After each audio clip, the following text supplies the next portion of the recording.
તો હાલ ગીર સોમનાથમાં પણ વરસાદી માહોલ જોવા મળી રહ્યો છે। વરસાદનું આગમન થઈ ગયું છે। મેઘરાજાની ધમાકેદાર એન્ટ્રી થઈ છે ગીર સોમનાથમાં। તાલાલા હિરણ નદીમાં પાણી આવ્યા છે।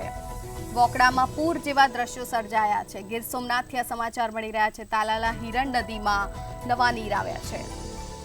વોકડામાં પૂર જેવા દ્રશ્યો સર્જાયા છે। ગીર સોમનાથ તાલાલા પંથકમાં વરસાદનું આગમન થયું છે। નવા નીર આવ્યા છે। ગીર સોમનાથ અને ગીરમાં મેઘ મહેર જોવા મળી રહ્યું છે। સૌરાષ્ટ્રમાં હવામાન વિભાગની આગાહી પ્રમાણે વરસાદની અસર દેખાઈ રહી છે। વોકડામાં પૂર જેવા દ્રશ્યો સામે આવ્યા છે। ગીર સોમનાથથી સમાચાર વોકડામાં પૂર જેવા દ્રશ્યો સામે આવ્યા છે।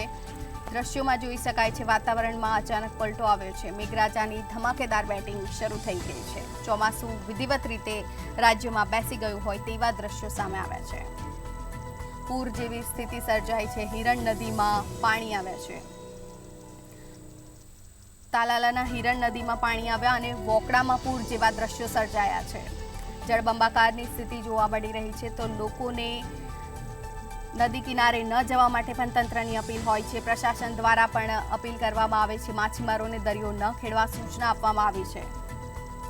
સાયક્લોનિક સર્ક્યુલેશનના કારણે ભારેથી અતિ ભારે વરસાદની આગાહી કરવામાં આવી છે। આગામી 3 થી 4 દિવસ સૌરાષ્ટ્ર અને દક્ષિણ ગુજરાતમાં ભારેથી અતિ ભારે વરસાદની આગાહી હવામાન વિભાગે કરી છે।